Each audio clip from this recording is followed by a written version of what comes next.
Hello and welcome you guys to Game 2 of Bomber vs. SaSe on Antiga Shipyard, spawning here in the... we are on normal speed. Holy cow, I thought those SCVs were moving just a little bit slow. Spawning here in the 5 o'clock position as the Red Terran playing for Team Startail. We have Bomber. Spawning here in the 11 o'clock position as the Blue Protoss, we have SaSe. SaSe was actually able to take Game 1 with a very nicely timed 5 Warp Gate push. Basically expanded 2 bases, got those 5 Warp Gates up, and just started warping in those units real quick. It's a 5 gate is very similar to a 4 gate in some senses. Obviously a 4 gate is just done on one base, but it's got that same idea of you expand. Well, okay, in a 4 gate you don't expand, but in a 5 gate you expand. You build some workers that you get it mining there, enough to make it worth it, to make getting worth... I can't talk today. Make getting that expansion worth it. You then throw down a lot of gateways. You're gonna start to save up a little more resources than you can actually handle pumping out, given the number of workers that you have. But once you get all those 5 warp gates down, and once you convert them all into warp gates, you're gonna have some extra money, and you're just gonna dump it all and chrono boost all your warp gates real fast, and get like 2 production cycles, maybe even 3 production cycles out very quickly. Allows you to get a lot of units to your opponent's front door very fast before they can even know what the heck is going on. There is a giant Protoss army right outside their door. Bomber was not able to quite hold off the pressure. There's only a couple of bunkers up at the front. Beautiful force fields went down for SaSe, and he was able to pretty much decimate the forces of Bomber. So here in Game 2 on Antiga Shipyards, we are going to see if Bomber can't make a little bit of a comeback there from that 5 gate loss in Game 1.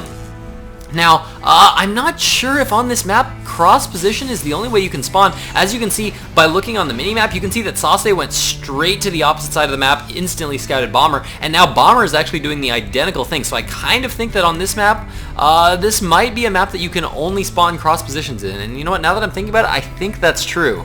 I think that in the MLG version, you can only spawn cross positions on this map. And looks like Bomber is now going to be getting into his opponent's base, seeing what his opponent is doing. He sees everything is perfectly normal going down in SaSe's base right now. He has managed to spot that gateway, sees that cybernetics core, sees 1 gas geyser down right now for SaSe, and he sees a decent amount of energy saved up there on that nexus, but that is no doubt energy being saved up to be used on that gateway. If he was going to be going for a 4 gate, then that would have been starting to get spent on this cybernetics core, and there would have actually been more energy, just because you'll only use about 1 chrono boost on your probes if you're going for that 4 gate build. Maybe 2 probes if you... 2 chrono boosts on your nexus to get those probes out.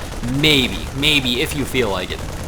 Interestingly enough, a pylon went down for SaSe in the natural expansion of Bomber, trying to deny that base from going down for a little while. But as you can see, Bomber, he's not worried. He just throws down his command center. He's like, you know what? I'm not tripping about that. I'm gonna lift my command center, and then I'm gonna go just set it down right there, and I'm gonna be fine. So, and you just lost 100 minerals.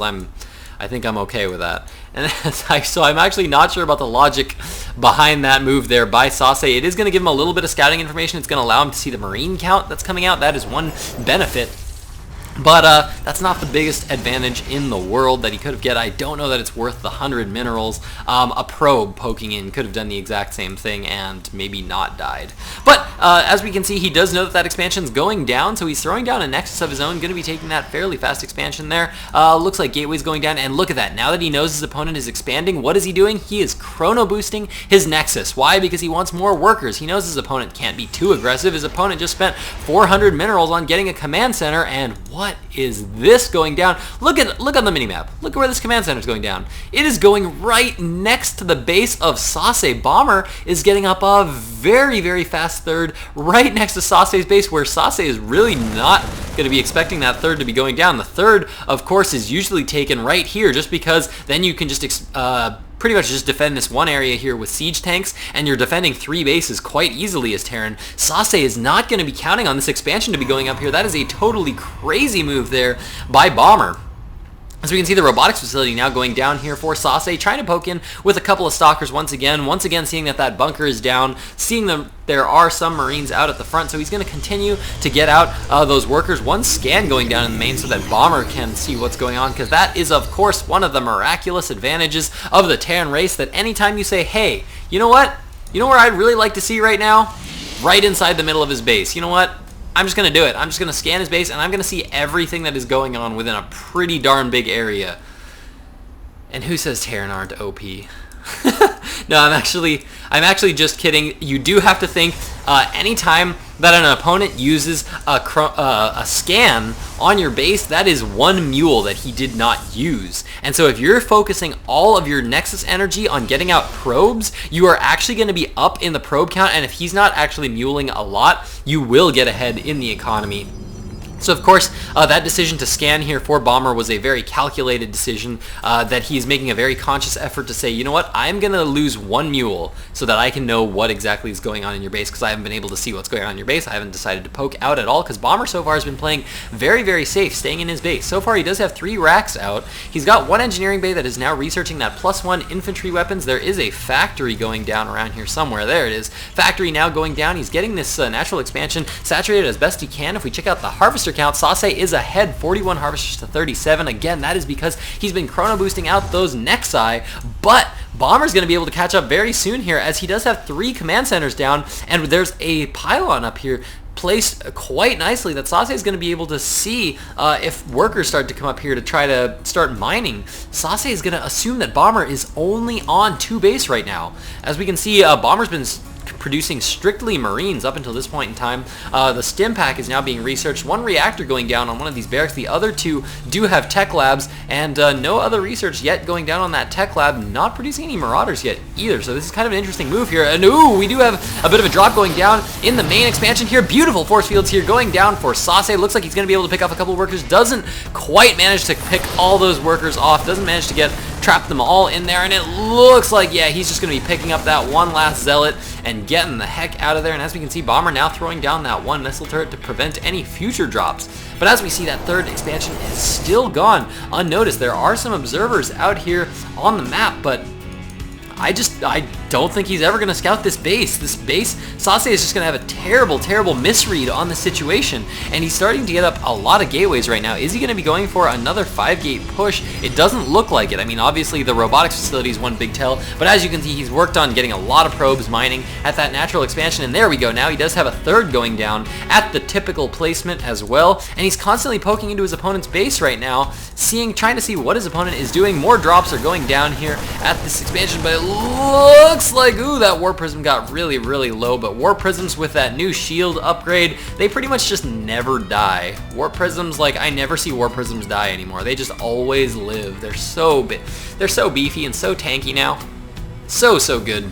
Love to see Protoss players using them, especially a brilliant player like SaSe making good use of them. White Raws, of course, very well known for his special tactics with them. Now we do see the robotics bay has come down, the extended thermal lance now on the way. We do see that +1 ground weapons on the way as well here for SaSe. We have a Twilight Council on the way as well as a 2nd forge. I love this play here from SaSe. Once you're on 2 base, you really want to emphasize, get as strong of a death ball as you can, because that's where Protoss is very strong in their death balls right now. The way the current metagame is, death balls are where it is at for Protoss players, and one good way to get that death ball to be extra strong when you do decide to push out is by getting up those upgrades. Those early upgrades help out so much in the late game. That's very, very helpful.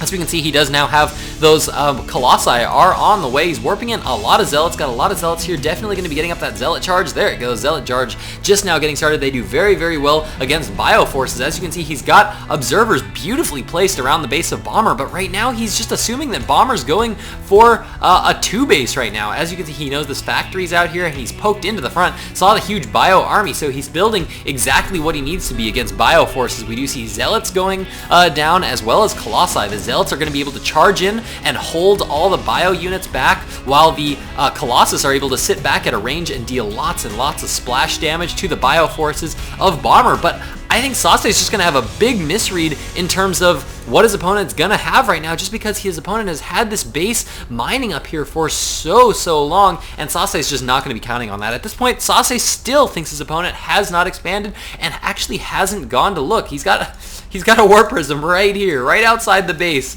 of Bomber, but I don't think he's going to poke in there. I don't think he's ever going to know it's there. And at this point, I almost think that this is an error on SaSe's part to be seeing that a player as good as Bomber is still just sitting on 2 base 13 minutes into the game. He's not being aggressive, and he's not trying to take any more bases. At this point, as SaSe, I would be very concerned and wondering what the heck is going on. Now, it looks like Bomber is starting to get close to max. He's up to 180 food to the 140 food of SaSe, and he's going to start to move out with a lot of bio forces. All these bio forces are currently 1-1 in upgrades, +2 infantry weapons, as well as +2 infantry armor are currently on the way, as well as Terran ship weapons. That is going to help so much in taking down Colossi very fast. Of course, he does know that the robotics facility and the Colossi are up, as he did manage to scan this earlier, drop that scan, and see exactly what his opponent is doing. Now, we do have Templar archives here up for SaSe, and somewhere around here we've got, oh, where is it? I'm going to find it. I promise I'm going to find it. We've got +3 ground weapons on the way. That's very impressive, as well as +2 ground armor. There's been a lot of upgrades been going down there for SaSe, and somewhere I'm going to find it. I know I'm going to find it eventually.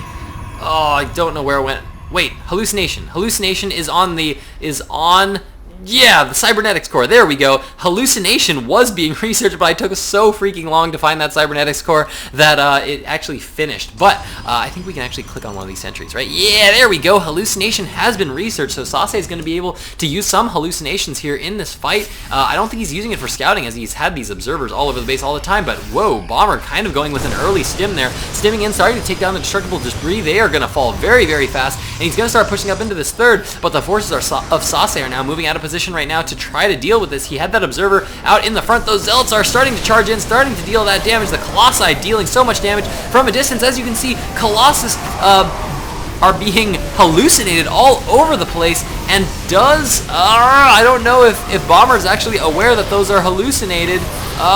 It looks like he might have had detection there, actually. I'm actually going to go back and check that for just a second. Let's actually go back a second, because I want to know if Bomber knew from the start. Oh man, now I just went back too far. Darn it. Alright, we're speeding it up. We're speeding it up. Here we go, ×8 speed.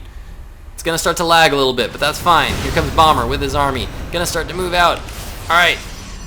Bam. I'm gonna watch this fight purely from the perspective of Bomber. Here we go. He sees all these zealots now moving out. He's got a ton of zealots there. He sees a lot of Colossus there, and yeah, I think he does actually see that he thinks that those are real Colossus right now. He can't actually see that those are hallucinated Colossi, whereas we can see from SaSe's point of view, there are actually a lot of hallucinated Colossi there, and the bio forces right now of Bomber are just so strong, ripping through this army of SaSe. The food count is fairly even, but Bomber is reestablishing that food count so fast, already up to 140 food to the 120 food of SaSe, and this is one thing that Bomber is very well known for. Bomber is just one of those players that his macro is so strong that he'll engage an army, and then he could lose his entire army, and then you'll just go back to his base and he'll just have an entirely new army just all reconstructed at his base, because he's so good at his macro. We do see 2 command centers now going down. Looks like Bomber's starting to take his 4th expansion here at the position that's normally his 3rd, and wow, more command centers being thrown down here for Bomber. He's definitely starting to consider getting into the late game. This is something that Terrans have been doing lately. In the late game, they'll start to sacrifice SCVs to try to free up food supply, so they will start to build a lot of command centers and just rely only on mules for getting mineral income, and then start to just sacrifice a lot of SCVs so that they have more and more room for getting up these forces, and that's exactly what we see here from Bomber. We now have, whoa, lots of barracks being thrown down right now for Bomber. Holy cow, that's actually a lot of barracks. We currently have, yeah, holy cow, we do currently have 12 barracks out right now here for Bomber, so he's going to be getting up those last 4, but on that 4 base, he's going to be able to produce quite a bit. There we go. Now SaSe knows that his opponent, well, he's going to be thinking that his opponent is on 3 base right now. but he's actually on a lot more than that. SaSe's been trying to macro up a big force. He's got a lot of Archons out right now, a lot of charge lots. This is going to be very, very strong against a purely bio force, but as we can see, Bomber now has that Ghost tech up. The Ghosts are now out. They are going to be able to get off those EMPs, and a couple of good EMPs can really, really hurt a Protoss army. I think very soon we are actually going to be seeing a nerf to the EMP. I don't think it's hit quite yet. Yeah, it still takes 100 shields and energy down, but I think we're actually going to be seeing a nerf here coming soon in the next patch for those Ghosts. But for now, those Ghosts EMPs are as strong as they ever were. We do have a Warp-In going down here at that third expansion, and as the forces of SaSe move forward to try to deal some damage, +3 Terran infantry armor as well as infantry weapons are on the way. But man, look at these Zealots. These Zealots are currently 3-2 in upgrades, no shield upgrades yet, but they are currently at 3 in attack upgrades, 2 in armor upgrades, and here comes the big engagement from SaSe. Whoa, some missed EMPs going down there for Bomber, but Bomber currently has all these 2-2 bio units that he's doing a pretty good job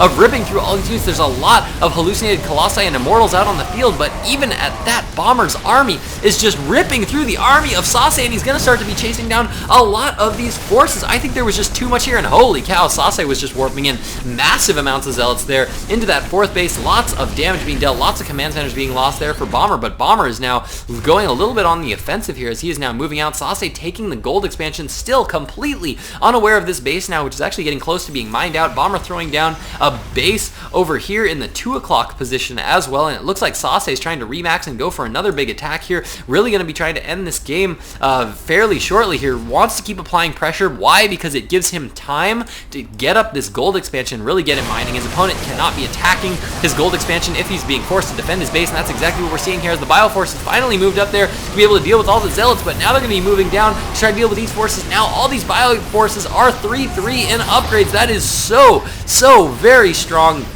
3-3 bio forces are just ridiculously strong. The Vikings are now moving in, dealing a lot of damage. They didn't quite managed to pick off that last Colossi, but more EMPs going down all over the forces of SaSe, and so many barracks are down right now for Bomber. Look at all these barracks. We currently have a ridiculous number, a ridiculous crap ton of barracks. That is how many barracks we currently have on the map, ladies and gentlemen. There is a metric crap ton of barracks out on the field right now. It looks like I think I've got them all. I think this is all the barracks. It looks like there are currently 18 barracks on the field here. Looks like more.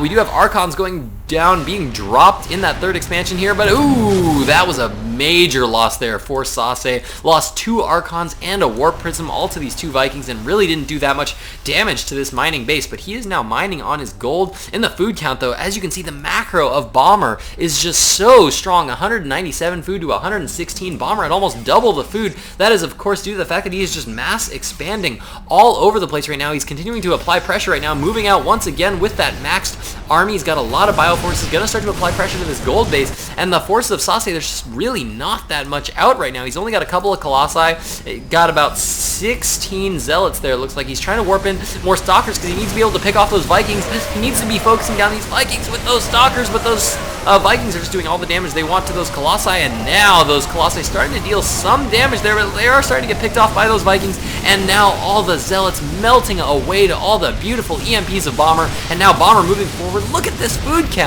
There was just a major engagement, and Bomber is still sitting at 180 food. That is absolutely unbelievable. The macro of Bomber is just so strong, and he is now stimming in to the third base of SaSe. There is no more mining going on at this gold base. He's continuing to bring in more units from his main base. More barracks are being thrown down. This is absolutely unbelievable here from Bomber. As yeah, there's still 18 barracks actually down. I was thinking there were more than that. I'm trying to see on the minimap if I'm missing any, but I'm not seeing any there. So it looks like Bomber just in an absolutely commanding position here to take game 2. Currently maxed at 120 food once again to the 60 food of SaSe. SaSe trying to get up all the forces he can to try to deal with this, but there is just not going to be any way he can do this. He actually had a drop there going on in the back trying to deal some damage here, but as you can see, Bomber just way too strong in the macro department, taking out SaSe in game 2. That means both of these players are currently 1-1. That means we're going to be going into game 3, and it is going to come down to game 3 to see who moves on in pool play at MLG Orlando. So stick with me, guys, for game 3 and the last match of this set.